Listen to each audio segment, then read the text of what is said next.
Game of the night, the moment maybe of the postseason. Giannis had a typical huge game last night, but in this moment here, the third quarter, with the Bucks up by 4, you're going to see Giannis is going to throw one down on Al Horford, and he's going to give him a look. And JJ, clearly, Al Horford did not like it. He didn't like it at all. Al Horford is a grown man getting ready to turn 36 years old, and from that point on, Al absolutely balled out. And this is a demonstrative move and a demonstrative reaction. The most emotion I've maybe ever seen from Al Horford. And legs, it looks like it gives him a little left jab on the way down, too. You know, that's in between that gray area of incidental contact, a little bit of intention there.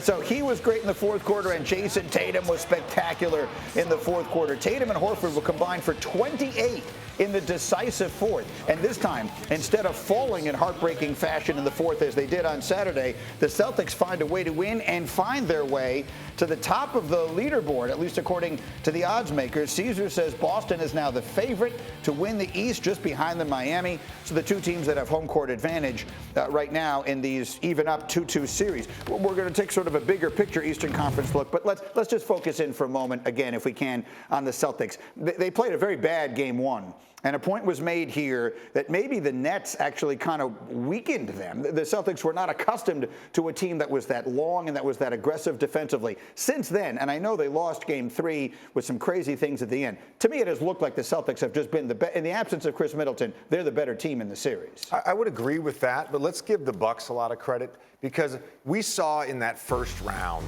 the absence of size and length on the perimeter. It was Seth Curry, Kyrie Irving, Patty Mills, and then you get to the Bucks.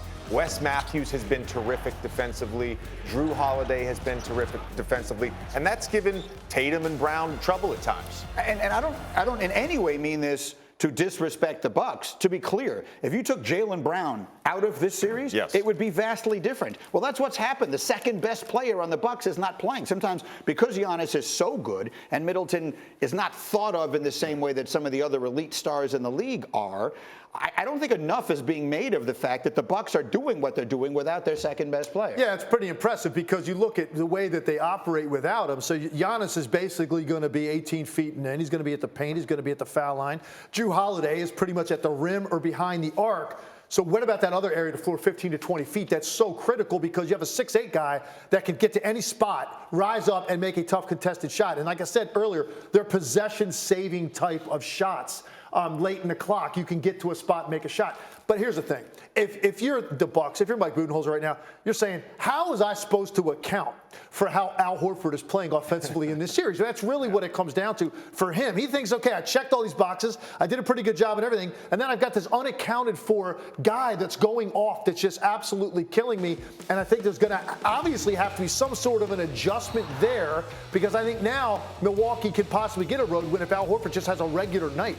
And the stat that was on the screen a moment ago, and I apologize, Beyond, I was supposed to get to it more quickly, and I freelanced away from it, and that's but our odds makers, I told you Caesars likes the Warriors.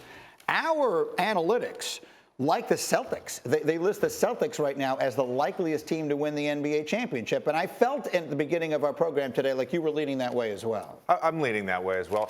ESPN BPI or whatever it's called. Yes, the BPI. They've loved the Celtics for like 2 months. They've loved the Celtics for 2 months, to be honest with you. And on the Horford adjustment, look, Milwaukee plays a certain way, and they're going to be in drop coverage, and so you're always closing back out to Al Horford. He killed them last night in pick and pop. So the adjustment to me is at some point, you're going to have to switch Giannis onto the ball handler, and you've got enough size and strength to switch your guards onto Al Horford and make it tough that way. They've got to mix up their coverage with him. All right, so it's ironic because I have two guys sitting here who are known for making threes, but we're going to do a feature called 2 and 2 because both Eastern Conference series are right now tied at 2, and one of those in the West as well. So let's go through them. Legs, who has the edge right now? 2-2 Bucks Celtics.